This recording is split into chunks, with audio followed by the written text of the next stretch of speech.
Hello everyone, welcome back to another episode of Turf Talk, where we're here to talk about some cart path additions that we're going to be starting on the golf course.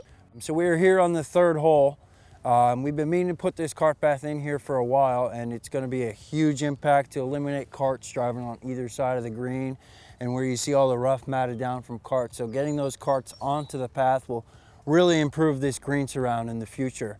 So specifically on this hole, the cart path is going to be starting up by the large oak tree that's just off the right side of the fairway and continuing down this tree line right along the OB. And then it's going to continue through where it's going to, flare out here so you could have carts going to the forward tees and the back tees.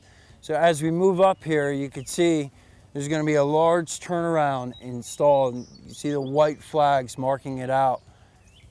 Which is really going to improve that area and help carts stay on the path. But it's also going to be, enlarging that area for future additions to the fourth tee and expanding that back. Because that tee tends to get a little bit beat up because a lot of people tend to hit more irons on that hole instead of drivers. So the divot pattern is pretty well worn in. So enlarging that tee box is going to greatly improve that area.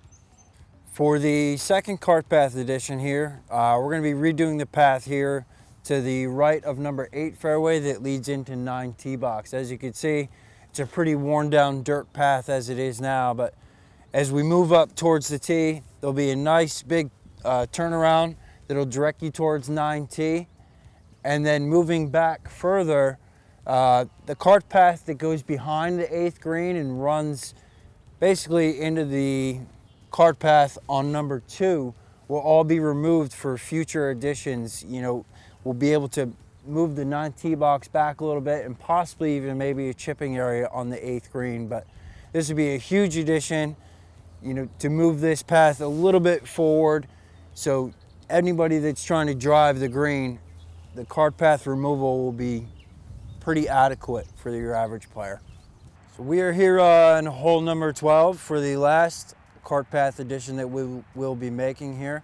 As you can see behind me, we have a dirt road pretty well worn in here to the right side of the fairway that we're going to be laying blacktop on the entire thing here. So it'll be another 9-foot wide cart path, significant, throughout leading up to hole 13 towards the tee box, and then it'll join in with the path for a turnaround up by the green. But this will greatly help during any large rain events that we have here on the course, because this is constantly washing out. As you can see here at my feet, it tends to wash out and head down towards the driving range, so it'll be a significant impact here on the golf course.